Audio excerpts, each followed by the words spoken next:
Bonjour à tous, ravi de vous retrouver pour cette nouvelle vidéo sur la gémologie ou l'utilisation des tissus embryonnaires végétaux qui sont à l'origine de la gémologie.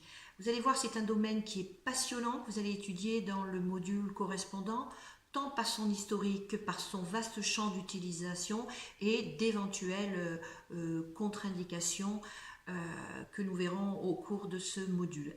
Alors, qu'est-ce que la gémologie? Eh bien, si vous avez déjà dégusté des pousses de bambou ou suçoté des bonbons aux extraits de bourgeons de sapin pour adoucir votre gorge, eh bien, vous avez déjà eu recours à cette spécialité phyto à base de bourgeons et de jeunes pousses qu'on appelle la gémologie. Elle se place aux côtés de nombreuses utilisations bien connues du règne végétal, les plantes séchées pour la tisane, les huiles essentielles, les élixirs floraux, même également l'écorce, l'aubier du tilleul par exemple, les racines, et puis la sève également, la célèbre cure de sève de bouleau. Donc la gémologie est en pleine redécouverte, même si elle est connue depuis des millénaires, la gémologie, elle fait en quelque sorte la synthèse de toutes les possibilités qu'offrent les différentes parties d'un végétal adulte. Et même davantage puisqu'une partie des actifs des bourgeons leur sont absolument bien spécifiques. On peut dire que la gémologie est finalement du concentré de nature que l'on peut cueillir soi-même, de la fin de l'hiver au début du printemps. Alors avant d'aller plus loin dans ma présentation, deux petites précisions, mais qui ont tout de même leur importance. Tout d'abord, le mot gémologie provient du latin gemae, qui signifie à la fois bourgeon et pierre précieuse. Allusion peut-être à la stabilité apparente des bourgeons en hiver, ainsi qu'à leur préciosité. Donc finalement, on pourrait dire aussi que le bourgeon est l'élément précieux de l'arbre. La deuxième petite précision, c'est que l'on parle de gémologie, mais on parle aussi de phytembryologie. Alors, quelle est la différence? Eh bien, la phytembryologie est basée sur la méthode du docteur Paul Henry, qui a élaboré cette technique de macérat concentré.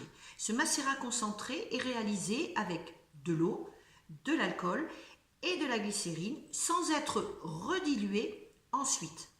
Alors que la gémothérapie ou gémologie est basée sur le macérat glycériné 1D qui lui est réalisé avec de l'alcool, avec de la glycérine mais sans eau et ensuite il sera redilué 10 fois. Donc revenons non pas à nos moutons mais à nos bourgeons et à la gémologie. La petite dernière de la phyto qui fait donc, comme je vous le disais précédemment, appel aux jeunes tissus. On trouve donc des bourgeons, on va trouver les jeunes pousses, on va trouver les radicelles pour le maïs et le seigle. Et comme on dit, n'est-ce pas dans le premier âge de toute vie organique que ça représente la plus grande vitalité. Donc la gémologie permet de recueillir la quasi-totalité des composants des plus actifs de la plante et ainsi justement de lui conférer des effets bien plus efficaces que les parties de la plante prises isolément et sans oublier non plus que la gémologie répond aux quatre grands principes de la naturopathie: ne pas nuire, drainer les émonctoires, régénérer, réparer et prise en charge du côté psycho-émotionnel. Ce qui fait des bourgeons que ces bourgeons pourront être utilisés dans les 3 phases ou dans les 3 cures en naturopathie. D'autre part, les bourgeons ne se contentent pas d'offrir davantage d'actifs biochimiques par rapport aux tissus matures comme la feuille ou la racine, mais ils renferment aussi une énergie vitale propre au tissu embryonnaire et qui est très supérieure et une information génétique beaucoup plus vaste puisqu'il est possible de reconstituer in vitro la plante entière à partir d'une cellule embryonnaire de bourgeon. Donc le bourgeon étant un embryon porterait donc en lui tout le potentiel de développement de la plante, un peu comme si notre bourgeon était à la fois les racines, les tiges, les feuilles, les fleurs et les fruits. En un mot, capable de manifester la plante dans son entier.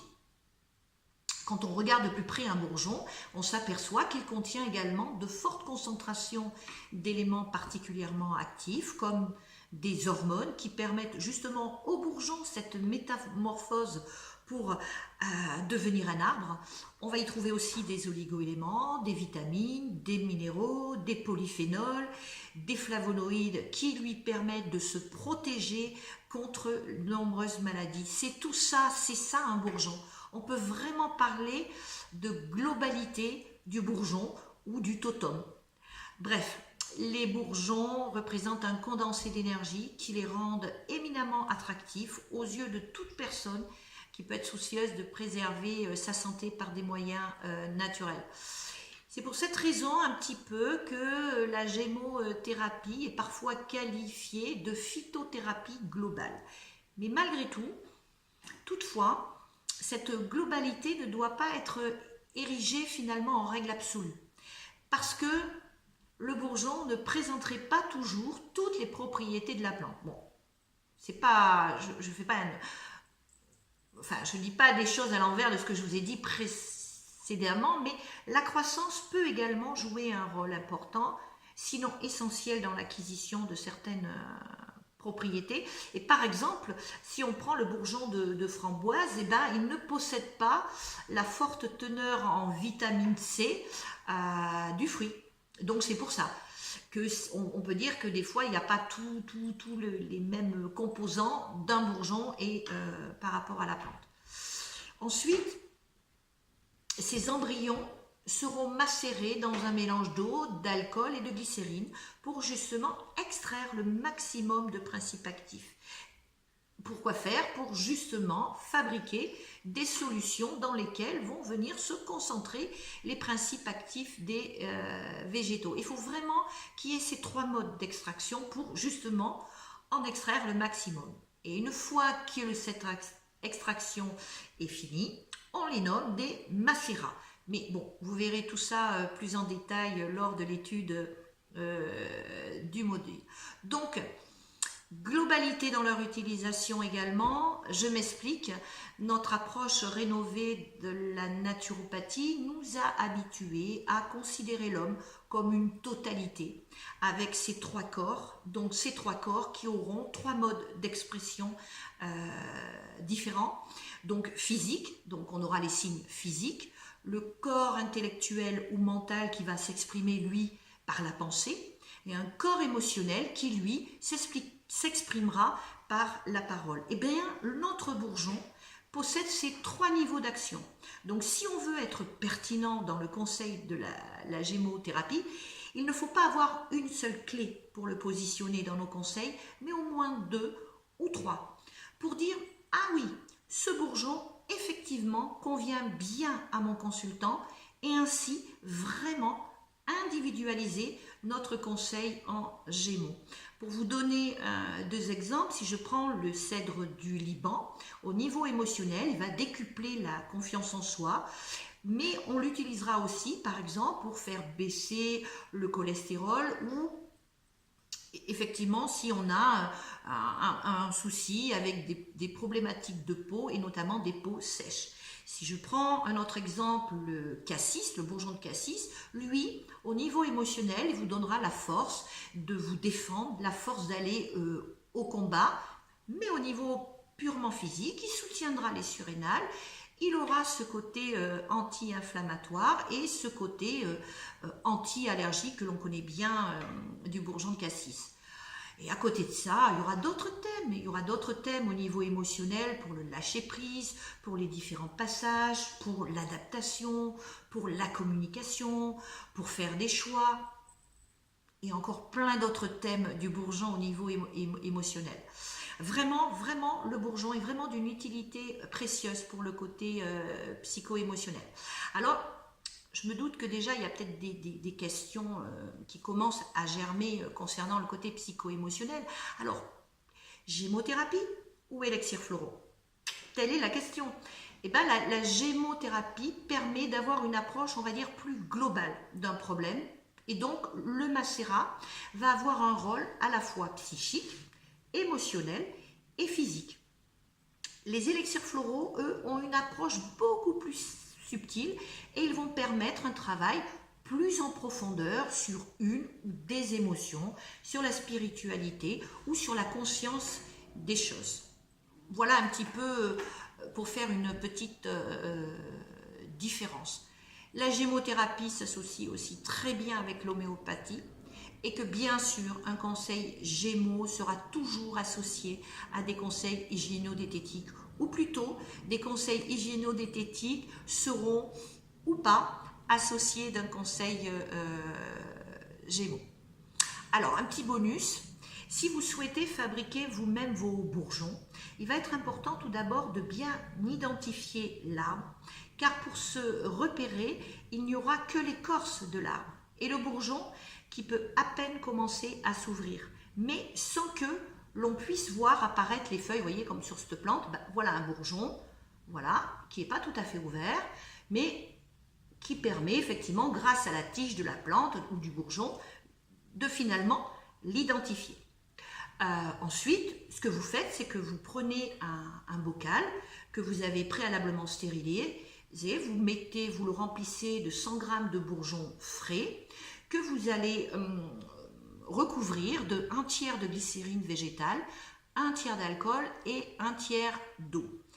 Mais malgré tout, ce qui va être plus simple pour nous, c'est qu'on va mettre plutôt 2 tiers d'alcool à 50 degrés, puisque l'alcool à 50 degrés vous amène un mélange d'eau à 50%, et c'est quand même plus facile de se procurer de l'alcool à 50 degrés que de l'alcool pur. Donc, on remplit, on laisse macérer 3 semaines minimum en dynamisant régulièrement pour amener de l'énergie et de l'information. On filtre, on met en flacon sombre et on garde à l'abri de la lumière. Et là, vous avez vraiment un concentré de vitalité optimum, parce que lorsque vous allez acheter des macérats en pharmacie ou auprès d'un laboratoire, eh ben, même si c'est des produits de qualité, ils sont quand même obligés d'être transportés en camion réfrigéré, donc il y a plusieurs heures ou jours avant que ne soient mis en macération nos bourgeons, ce qui fait que la vitalité est peut-être un peu moindre. Pour finir ma présentation, et si vous m'avez bien suivi, la gémologie s'intéresse vraiment au terrain de l'individu. Vous verrez qu'il existe des macérats pour chaque terrain personnel, selon finalement le terroir dont on est issu. On ne perd pas de vue que chaque individu qui veut dire indivisible, est différent, unique et appartient chacun à un terroir particulier. Chaque individu a donc un terrain construit dans un terroir particulier, à partir duquel il peut évoluer, s'améliorer, voire se reconstruire. Voilà, je vous souhaite une belle étude passionnante, vous verrez. Et encore une fois, merci d'être resté jusqu'au bout. Au revoir.